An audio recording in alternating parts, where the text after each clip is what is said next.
안녕하세요. 반갑습니다. 저는 합법적인 대통령이신 박근혜 대통령님께서 다스리는 자유대한민국의 국민 김미자입니다. 오늘도 우리 박근혜 대통령님 청와대 복귀를 기원하면서 달성사저 앞에 퍼포먼스 하러 나왔습니다. 먼저 애국가부터 부르고 시작하겠습니다. 동해물과 백두산이 마르고 닳도록 하느님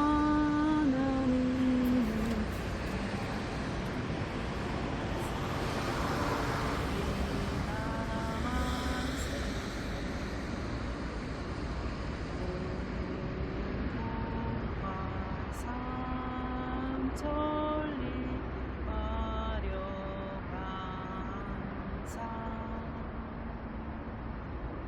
대한 사람 대하를 이리 보전하세 남산 위에 저손 절박을 두른 바람 소리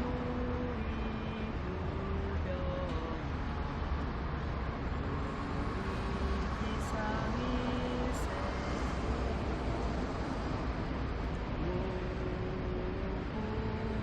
무궁화 삼천리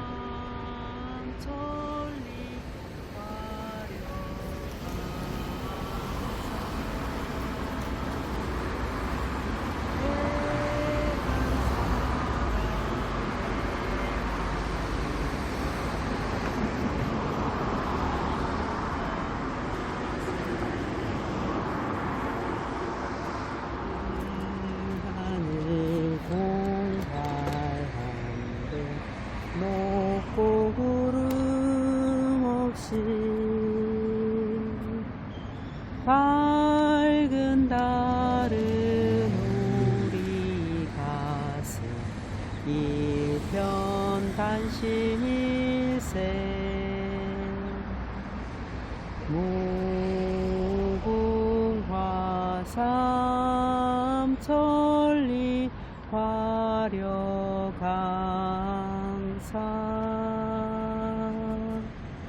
대한 사람 대하늘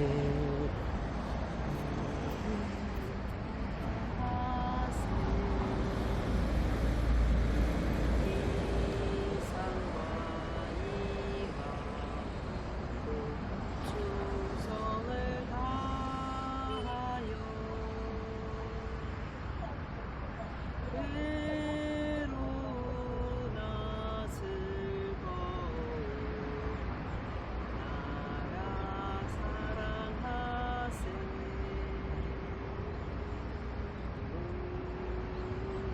무궁화 삼천리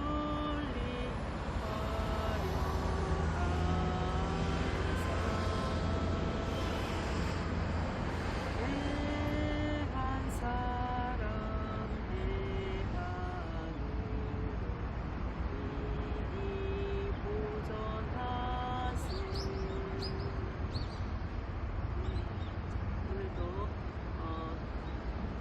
우리 트럼프 대통령님께서 주최하시는 이 마가운동 여기에 지지하고 응원하는 차원에서 마가 트럼프 대통령님 댄스 있잖아요. 하고 시작하겠습니다. 먼저 미국을 위대하게 그리고 우리 대한민국을 위대하게 그리고 전 세계를 위대하게 이 지구 행성 자체를 위대하게 미국만 위대하게 돼서는 안 되잖아요. 그죠?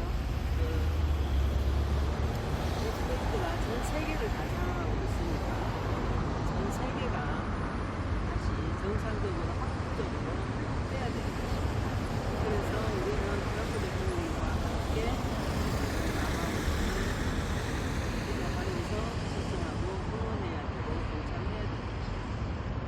이런 뜻에서 생각하는 것입니다. 시작할게요. 하나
위대하게, 대한민국을 위대하게, 그리고 전 세계를 위대하게, 그리고 지구 행성을 위대하게, 다시 위대하게 만들어야 됩니다. 그렇게 만들어 가고 있죠. 그래서 우리 트럼프 대통령님이 너무너무 존경스럽고 감사하고 사랑합니다. 우리 박근혜 대통령님께서도 정말 건강하게 우리 국민들에게 돌아와 주셔서 얼마나 감사한지 몰라요. 우리의 진짜 대통령이신 박근혜 대통령님께서 살아계시다는 그 자체가 우리 대한민국에 희망이 있는 것입니다. 가짜들은 아무리 진짜인 척 해도 가짜일 수밖에 없습니다. 문재인, 윤석열, 이재명은 대한민국 헌법상 정당성을 인정받을 수 없는 불법 가짜들입니다. 우리 대한민국의 진짜 대통령은 헌법 84조도 어기지 않으셨고, 또 당시 임기가 남아 있으셨던 박근혜 대통령님이 지금까지도 시간이 8년이란 시간이 지났지만 헌법의 기준으로 보면 대한민국의 현직 대통령님이신 겁니다. 네. 우리 박근혜 대통령님만이 진짜입니다. 그리고 또 미국에는 트럼프 대통령님이 진짜이시잖아요. 진짜는 나라를 살리고 국민을 살리고 살리지만은 가짜는 나라를 죽이고 국민을 죽이고 나라를 파멸시킵니다. 그렇기 때문에 우리는 진짜와 하나가 되어야 되는 것입니다. 네. 자, 저기 보면 우리 박근혜 대통령님 계시는 달성사저, 정말 이게 참 슬픈 일입니다. 죄를 짓지 않은 헌법 84조도 어기지 않으셨고 나라와 국민을 위해서 헌신하신 대통령님을 그 권자를 강제로 강탈해서 또 달성사저에 감금시키고 대통령 행세하는 이자들, 반드시 헌법으로 헌법의 준엄한 심판을 받을 날이 이제 곧 올 거라 믿습니다.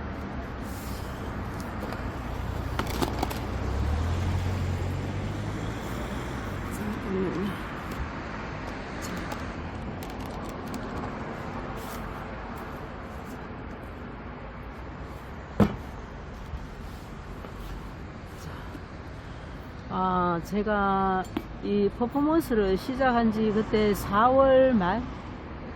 정확하게 잘 모르겠는데요. 하여튼 대통령 그 6.3 선거 앞두고 시작했죠. 그러고 지금까지 해왔는데 일단 오늘로서 퍼포먼스는 이제 좀 그만해야 될 것 같습니다. 오늘이 마지막 퍼포먼스가 될 것 같습니다. 대신에 이 책은 제가 일주일에 한 번씩 읽어서 업로드 해드릴게요. 제가 좀 상황이 좀 시간을 이제 좀 낼 수 없는 상황이 되어서 그렇습니다. 저도 계속 꾸준히 하고 싶은데 또 한 번씩 시간이 된다면 또 한 번씩 나와서 퍼포먼스를 하도록 하겠습니다. 그렇지만 이제 매주 고정으로 하던 거는 오늘로서 이제 마지막 퍼포먼스가 되겠습니다. 네.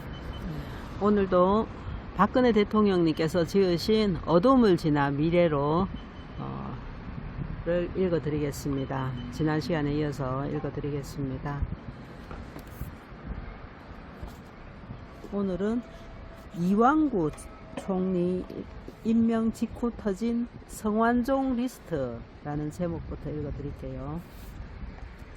2014년 안대희 문창극 국무총리 후보자가 잇따라 낙마한 뒤 우여곡절 끝에 정홍원 총리의 후임으로 이완구 총리가 2015년 2월 17일부터 임기를 시작했다. 그런데 이로부터 2달도 안 된 시점에 비극적인 사건이 터졌다. 당시 이명박 정부의 자원 외교와 관련한 비리로 수사를 받던 성완종 전 새누리당 의원이 2015년 4월 9일 스스로 목숨을 끊은 것이다. 원래 기업가였던 성 전 의원은 2012년 19대 국회의원 선거에서 자유선진당 후보로 충남 서산시 서산군에 출마해 당선됐다. 이후 자유선진당은 선진통일당으로 이름을 바꿨고, 선진통일당이 19대 대선 직전인 2012년 10월 25일 새누리당과 합당하면서 성 전 의원은 새누리당 소속이 됐다. 나는 성 전 의원과는 평소에 많이 이야기를 나누거나 교류할 정도로 가까운 사이는 아니었다. 하지만 같은 당 소속이었던 만큼 안면이 있는 관계였다. 성 전 의원이 그런 선택을 하기까지의 전후 사정은 자세히 알지 못했지만 이유가 어찌됐든 참 안타깝다는 생각이 들었다. 그런데 성 전 의원이 숨진 다음 날인 4월 10일 전국을 강타하는 논란이 불거졌다. 성 전 회장의 품속에서 정관계 인사 8명의 실명이 적힌 흰색 메모지, 이른바 성완종 리스트가 발견됐다는 사실이 수사당국에 의해 공개되면서다. 이 메모지에는 성 전 의원이 로비했다고 주장하는 인사들의 이름과 액수 등이 적혀 있었다. 이름이 적힌 이들은 김기춘, 허태열 전 대통령 비서실장, 유정복 인천시장, 홍문종 새누리당 의원, 홍준표 경남지사, 부산시장, 당시 언론에선 서병수 의원으로 추정이 또 이완구 국무총리와 이병기 대통령 비서실장이었다. 이들 대부분이 소위 친박계 핵심 인사이거나 청와대 요직에 있는 인사들이어서 파장이 매우 컸다. 나는 관련 보고를 받고서 사실관계를 정확하게 파악하려고 지시했다. 다만 리스트에 적힌 인사들에게 개별적으로 연락해 해명을 듣지는 않았다. 어차피 내가 구두로 확인을 하는 것은 큰 의미가 없다고 생각했고, 그것으로 사실 여부를 가릴 수도 없다고 생각했다. 객관적인 수사를 통해 밝힐 일이라고 봤다. 또 대통령인 내가 어떤 발언을 하거나 행동을 취하면 수사에 영향을 줄 수도 있기 때문에 검찰 측에 지침을 주는 듯한 행동을 삼간 측면도 있었다. 하지만 성 전 의원이 극단적인 선택을 하기 전 한 언론과의 통화에서 메모에 거론된 인사들에게 돈을 건넸다는 발언을 한 육성 파일까지 공개되면서 사안의 심각성이 더욱 커졌다. 검찰은 2015년 4월 12일 특별수사팀을 구성하고 문무일 당시 대전지검장을 팀장으로 임명했다. 청와대에서 만난 김무성, 이완구 사태 불가피. 이 사태로 가장 직격탄을 맞은 이는 이완구 총리였다. 이 총리는 돈을 받은 어떤 증거라도 나오면 목숨을 내놓겠다고 결백을 주장했다. 당시 정확한 사실과 관계를 파악할 수는 없었지만 나는 이 총리의 주장을 믿고 싶었다. 세월호 사태 이후 내가 염두에 둔 총리 후보자 안대희, 문창극과 잇따라 낙마해 곤욕을 치렀는데 어렵사리 등장한 이 총리마저 임기 시작부터 암초에 부닥치면 어쩌란 말인가.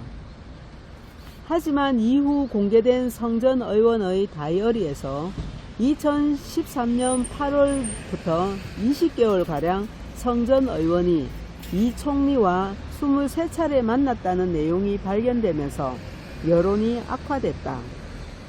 여권 내부에서도 이 총리가 결단해야 한다는 식의 주장이 고개를 들면서 내 고심이 깊어졌다.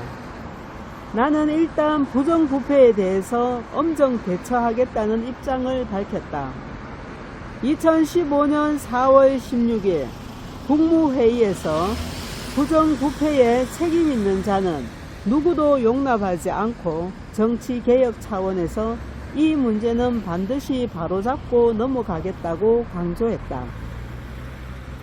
또 예정돼 있던 중남미 순방의 출국 시간을 늦추면서까지 김무성 새누리당 대표를 청와대로 불러 4월 16일 오후 3시 15분부터 긴급 회동을 가졌다. 이 총리 거취 문제에 대해 여당의 의견을 허심탄회하게 듣고 싶었다. 당시 김 대표는 굳은 표정으로 이 총리의 사퇴는 불가피합니다 라고 건의했다.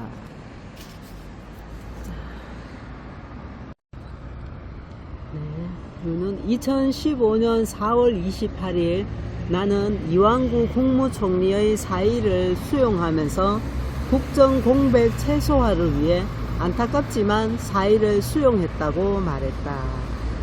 참 명백하게 밝혀진 것도 아닌데 얼마나 참 속상하셨을까요?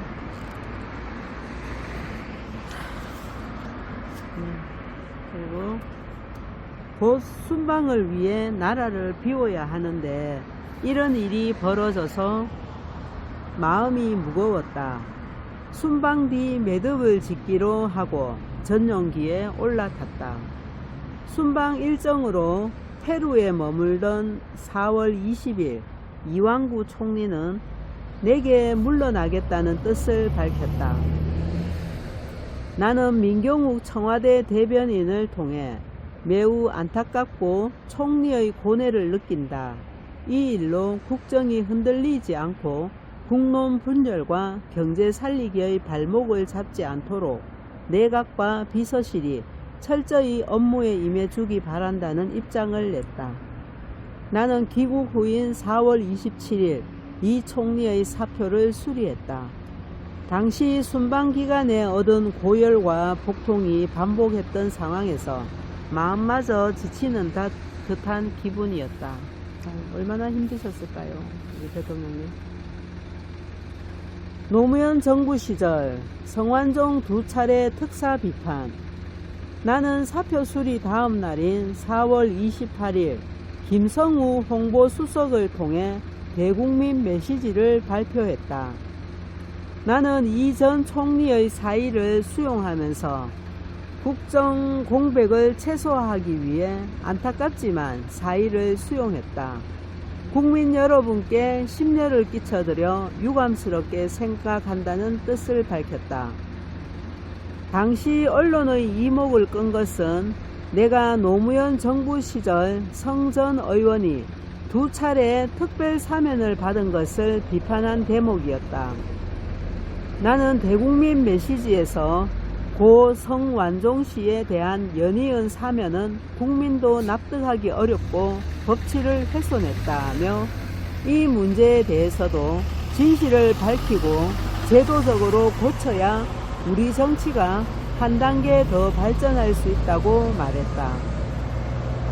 성 전 의원은 노무현 정부 시절인 2005년과 2007년 특별 사면됐다. 내가 대국민 메시지에서 특별 사면을 비판한 것은 당시 민정수석실로부터 관련 보고를 받고 확실히 문제가 있다고 판단했기 때문이다. 특히 성 전 의원 사건을 두고 야권에서는 마치 박근혜 정부 전체가 부패한 듯이 공격했는데 정치적 공세에 대한 경고 차원도 있었다. 이후 검찰은 이전 총리와 홍준표 경남지사를 함께 불구속 기소했다. 성완종 리스트에 오른 다른 6명에 대해서는 무혐의 혹은 공소권 없음 처분을 내렸다.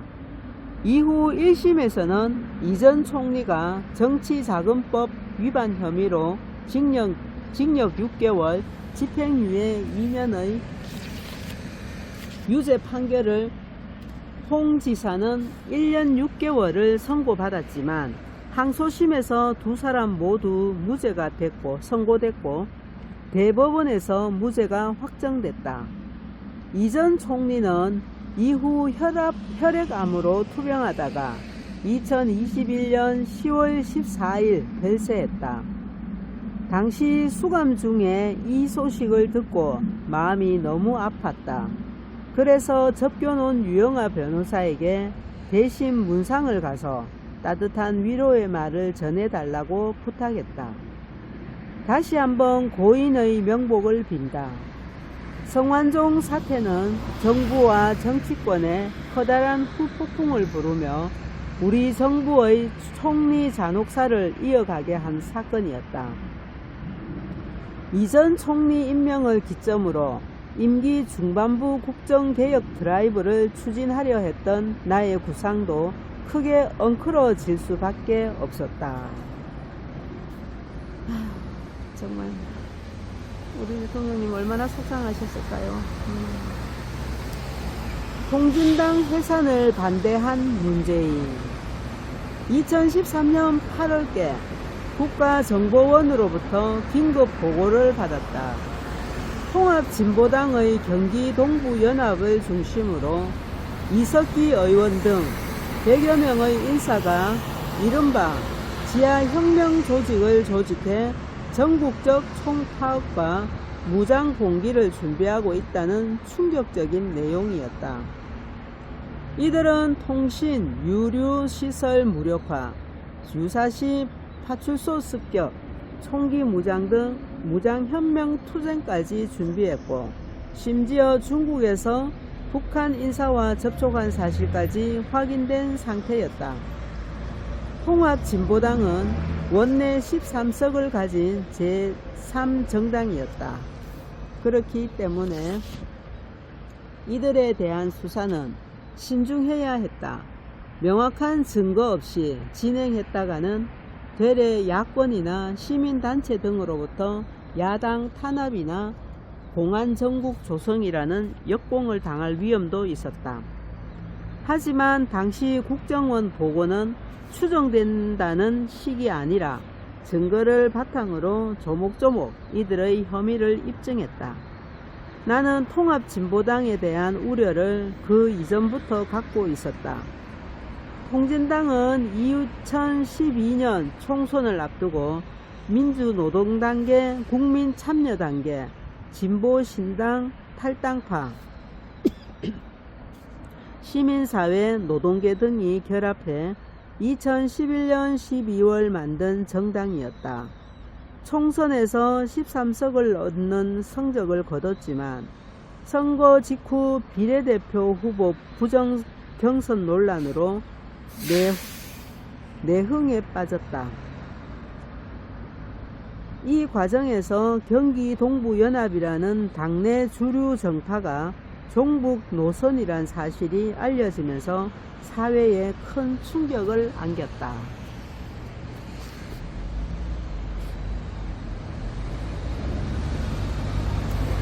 이석기 지하혁명 알로 조직 국정원의 긴급 보고. 비례대표로 당선된 이석기 김재현 의원이 경기 동부연합 출신이었다. 이 조직의 리더였던 이 의원은 기존 진보단체처럼 주한미군 철수를 요구하는 수준을 넘어 아예 공개석상에서 애국가는 국가가 아니다, 종북보다 종미가 더 문제와 같은 발언을 거리낌 없이 하는 인사였다. 기자들과 자신의 보좌관을 일꾼이라는 북한식 용어로 부를 정도로 북한에 경도된 인물이었다. 나는 자유민주주의의 사회가 다양한 가치를 포용해야 한다는 기본 전제에는 당연히 동의한다. 하지만 분단 국가의 현실을 외면하고 안보를 뿌리부터 흔드는 세력까지 무조건 보호할 수는 없다. 더구나 정치인은 더욱 엄격한 잣대가 적용돼야 한다. 국회의원은 국방 외교 등 국가 안보와 직결되는 기밀 자료를 열람할 권리까지 갖고 있기 때문이다. 이들이 확보한 자료가 북한에 넘겨질 가능성도 배제할 수 없을 만큼 2012년 총선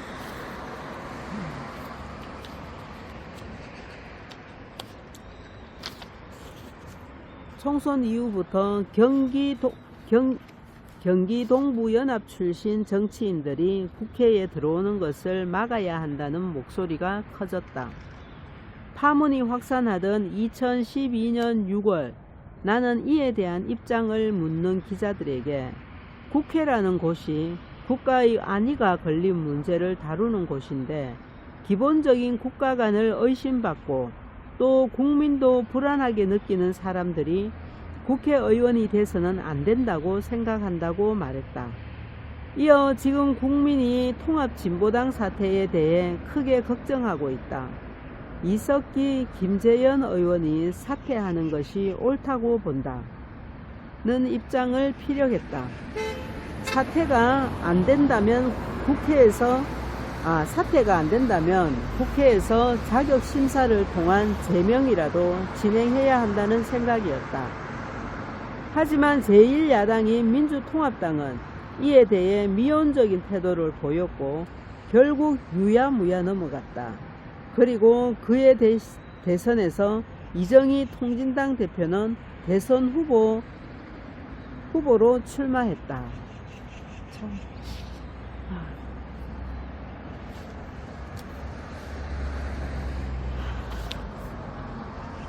결정적인 시기 오면 기관시설 파괴, 무장봉기 획책.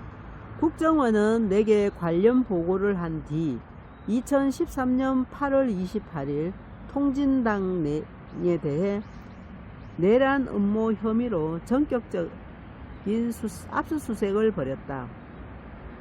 통진당에 대한 수사가 만천하에 공개된 것이다.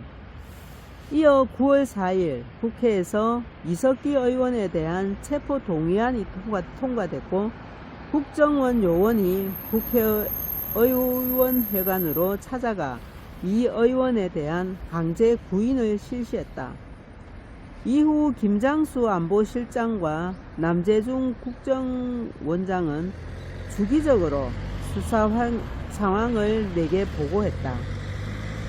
국정원이 확보한 경기 동부연합의 내부 회의 녹취록에 따르면 이들은 대한민국 체제를 전복시키겠다는 목표를 뚜렷이 하는 행동 강령을 채택했다. 결정적 시기가 오면 주요 기관 시설을 파괴한 뒤 무장 봉기를 획책한다는 전략은 북한의 대남 전략과 다를 바가 없었다. 특히 주목해야 할 대목은 한국의 진보 정당을 장악한 뒤 적극적으로 의회에 진출해 결정적 시기를 준비하겠다는 내용이 들어 있었다는 점이다. 그러니까 이전까지는 권력체제의 외부에서 투쟁했다면 이제는 활동의 중심을 국회로 옮긴다는 얘기였다. 이들은 로 조직원들의 국회의원 당선을 교두보 확보라고 표현했다. 즉 국회를 사회주의 혁명투쟁의 교두보로 삼겠다는 의미였다. 그런 계획에 맞춰 이들이 통합진보당을 통해 국회로 진출하고 대선까지 출마한 것이니 보통 심각한 일이 아니었다. 1948년 재헌 의원 의회 이래 국회에서 이런 일이 있었지만 애국가를 안 불러도 그만이고 국기에 대한 경례도 거부하고 6.25 전쟁이 남침인지 북침인지 알 수 없다는 정치 세력이 국회에 들어온 적은 없었다. 과거엔 상상할 수도 없는 일이 벌어진 것이다. 그만큼 이 나라가 느슨해졌다는 방증이기도 했다. 이들은 언제나 현혹되기 쉬운 그럴듯한 단어들로 자신을 포장한다. 예를 들어 알로 강령에서 내세우는 자주, 민주, 통일은 언뜻 보면 좋은 말처럼 생각할 수도 있다. 그러나 이들의 자주라는 것은 미군 철수를, 민주는 남한 정권 타도를, 통일은 북한식 연방제 교육 통일을 의미한다. 결국 이들이 말하는 자주, 민주, 통일이란 것은 국민의 란 것은 북한이 설정한 대남 투쟁 3대 과제와 같은 맥락이다. 하지만 요즘 우리 사회에서는 이런 점들을 교육하지도 않고 확실히 구별하지도 않기 때문에 종북 세력이 빈틈을 교묘히 파고든 것이다. 잠깐만요. 물 한 모금만 좀 마시고 할게요.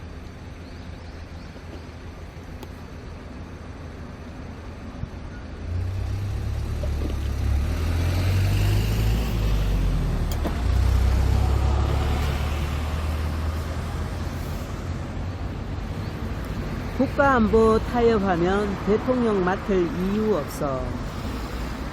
대통령과 정부의 가장 중요한 사명은 국가와 국민을 지키는 것이다. 그런 만큼 이번 사안은 반드시 철저하게 조처해야 한다고 생각했다. 이 문제를 방치한다면 대한민국은 나라로 부를 수조차 없다는 것이 나의 소신이었다. 물론 국정원이 공개 수사로 전환하면 정치적 부담은 무척 커질 터였다. 야당에서는 과거 사례 등을 들어 야당 탄압이나 공안 정국 등을 주장하며 대여 공세에 나설 것이 뻔했다. 하지만 내가 정치인으로서 갖고 있는 가장 큰 사명은 하지만 내가 정치인으로서 갖고 있는 가장 큰 사명감 중 하나가 안보 문제였다. 안보에 대해선 타협하거나 야당의 반발이 우려돼 할 일을 피한다면 내가 정치를 하거나 대통령을 할 이유가 없다고 늘 생각했다. 맡을 이유가 없다고. 우리 대통령님 얼마나 생각이, 주관이 확고하십니까? 멋있잖아요. 대통령이 됐으면 국가 안보를 지키는 게 의무고 그것을 하지 않는다면 대통령을 맡을 이유가 없다 라고 말씀하시는 거잖아요. 너무 멋있어요, 우리 대통령님. 그래서 나는 과거 한나라당 대표 시절에 노무현 정부가 국가보안법을 없애겠다고 했을 때 주위의 만류에도 불구하고 추운 겨울에 장외 집회를 이어나간 것이다.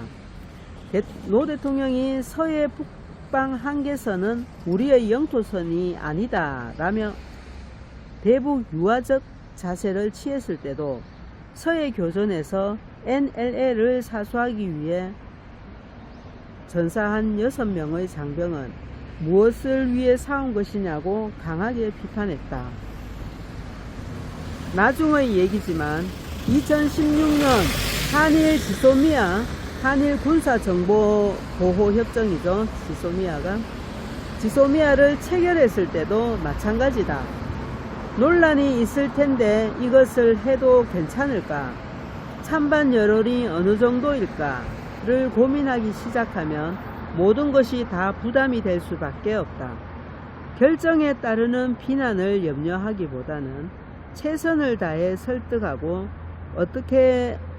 어떨 땐 일부의 반대에도 강행할 수밖에 없는 경우도 있다.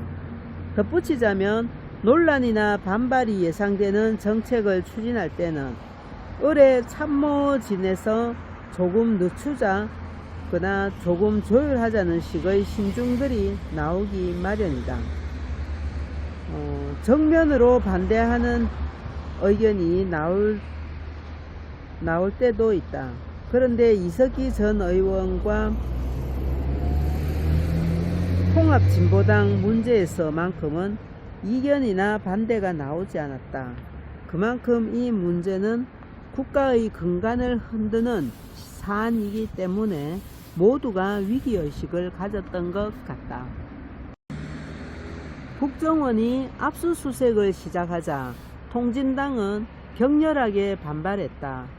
압수수색 당일 종적 감췄다가 이튿날 나타난 이석기 의원은 진보 민주 세력을 탄압하려는 국정원의 날조 조작 사건이라며 잡아댔고 당 차원의 항의 집회를 이어갔다. 어느 정도 예상된 반응이었다. 해방 이래 친북, 종북 세력은 한반도 스스로 혐의를 인정한 적이 없다. 그렇기 때문에 국정원도 몇 년에 걸쳐 엄밀하게 조사를 벌여 증거를 확보한 것이다. 공개 수사로 전환한 법무부는 정당 해산 심판 청구를 검토하기 시작했다. 2013년 9월 정당 해산 심판 청구 검토를 위한 태스크포스 TF를 구성했으며 11월 5일 정홍원 국무총리 주재로 열린 국무회의에서 법무부가 긴급안건으로 상정한 잠깐만요. 다시 읽어드릴게요. 11월 5일 정홍원 국무총리 주재로 열린 국무회의에서 법무부가 긴급안건으로 상정한 위헌 정당 해산 심판 청구의 건을 심의 의결했다. 법무부는 통합진보당 소속 국회의원의 의원직 상실, 정당 활동 정지 가처분 등을 청구하면서 이석기 의원이 주도하는 혁명적 급진 민족해방 세력이 과거 민족주의 혁명당 시절의 종북이 아닌 종북 이념을 통진당에서 유지하고 그 목적이 북한의 대남 혁명 전략과 같다고 밝혔다. 헌법재판소법 제55조 정당 해산 심판의 청구에 따르면 정당의 목적이나 활동이 민주적 기본 질서에 위배될 때는 정부는 국무회의의 심의를 거쳐 헌법재판소에 정당 해산 심판을 청구할 수 있다고 명시되어 있다. 당시 나는 유럽 순방 중이어서 전자문서로 이를 결제했다. 애초부터 통진당 해산이라는 시나리오를 짜놓고 시작한 일이었지만 법무부의 건의에 따라 정당 해산 심판 청구까지 진행되면서 여론의 관심은 더욱 커졌다. 현재는 2013년 12월 24일 첫 준비기일을 연 이후 매달 2차례씩 공개 변론을 진행했고 법무부는 2009년 2907건, 통진당은 908건의 서면 증거를 제출했다. A4 용지 16만 7천 쪽에 해당하는 기록은 종이 무게만 888kg, 높이는 18m에 달했고 하니 엄청난 양이었다. 법무부는 18차례에 걸친 변론을 진행했고 2014년 11월 25일 최종 변론에서 정부를 대표한 황교안 법무부 장관은 작은 개미굴이 북 전체를 무너뜨린다며 통합진보당의 해산을 요구했다. 12월 19일로 잡힌 채 헌재의 선고가 국론 분열이 되지 않는 방향으로 나오기를 바랐다. 다행히 8대1이라는 압도적인 차이로 통과됐고 이로써 통합진보당은 공식 해산됐다. 네, 오늘은 여기까지 읽어드리겠습니다. 네. 참, 그 이석기 그 사람은 완전히 그 북한의 주사파 교육이 세뇌가 돼버려가지고, 이 사람이 생각 회로가 잘못된 게 주입돼버리면 그 사람은 그 주관을 가지고, 그 관념을 가지고 모든 것을 바라보기 때문에 참 위험한 거예요. 그래서 이 김일성이가 우리나라 그때 당시 어려울 때 대학생들 중에 똑똑한 대학생들에게 장학금을 줘가면서 이제 길렀던 거죠. 그게 지금 이제 우리나라 전부 다 전반적인 분야에 다 파고 들어가가지고 정말 대한민국을 위해서 일하는 게 아니라 김일성을 위해서 일하는 참 어처구니 없는 그런 일들이 발생하고 있는 것이죠.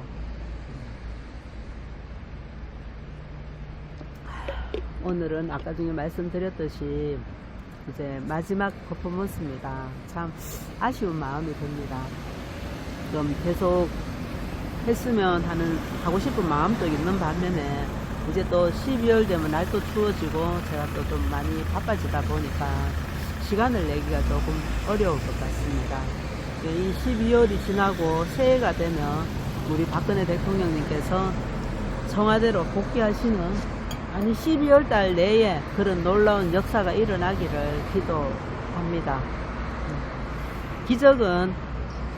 기적이란 잠잠히 있다가 자고 일나니까 세상이 바뀌어 있을 수도 있는 거죠. 우리 박근혜 대통령님 청와대 복귀 소식이 온 그 방송에 화려하게 크게 보도가 되는 그런 상상을 해봅니다. 네, 그런 일이 일어날 거라 생각합니다. 그러니까 우리는 이때까지 해왔듯이 끝까지 대통령님을 응원하고 마음 변치 말고요, 초심을 가지고 일관성 있게 우리나라가 바로 설 때까지 마음을 하나로 모으고 박근혜 대통령님과 늘 함께 하면서 나아가야 될 것 같습니다. 우리나라는 어쨌든 2017년 3월 10일 그날이 헌법이 무너진 날이고, 그 헌법이 다시 바로 서야 나라 질서가 바로 섭니다. 그 2017년 3월 10일은 그 헌법이 무너진 첫 단추입니다. 와이셔츠 첫 단추를 제껴버리고 다음 거부터 이렇게 낑구면 아무리 밑에 제대로 끼었다 해도 그것은 제자리가 아니지요. 와이셔츠는 어그러져 있게 됩니다. 그와 마찬가지로 그렇듯이 2017년 3월 10일 죄 없는 대통령 임기가 남아있는 합법적인 우리 진짜 대한민국의 대통령을 불법적인 방법으로 감금시킨 문재인, 윤석열, 이재명 이자들은 반드시 헌법에 준엄한 심판을 받게 될 것입니다. 네, 오늘은 여기까지입니다. 그리고 이제 우리 박정희 대통령님께서 작사 작곡하신 나의 조국 부르고 마치도록 하겠습니다.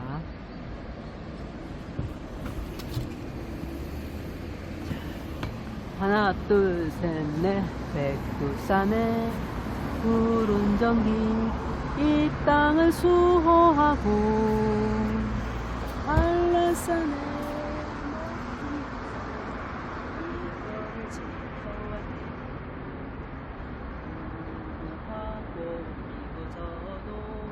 유구한 우리 역사 구세계도 살아왔네. 슬기로운 우리가 영롱한 아침 해가 동해에 떠오르면 우라말 손 금수강산 여기는 나의 조국, 조상들의 빗방울이 빛나는 문화유산, 우리 모두 정성 다해 길이 보정하세. 산불봉이 이룩한 화랑의 옛 정신을 오늘에 이어가다 새마을 정신으로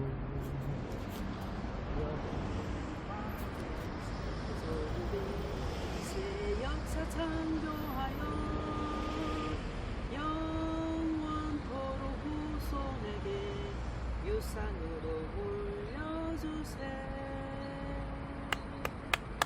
네, 감사합니다. 대한민국, 자유대한민국 만세.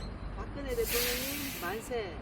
우리 또 사랑하고 존경하는 트럼프 대통령님 만세. 이제 우리가 희망하고 기대하던 그 날이 멀지 않았음을 너무 이제 감사하면서 오늘로서 이 퍼포먼스를 마치겠습니다. 그동안 함께 하시면서 응원해 주신 모든 분들 진심으로 감사드립니다.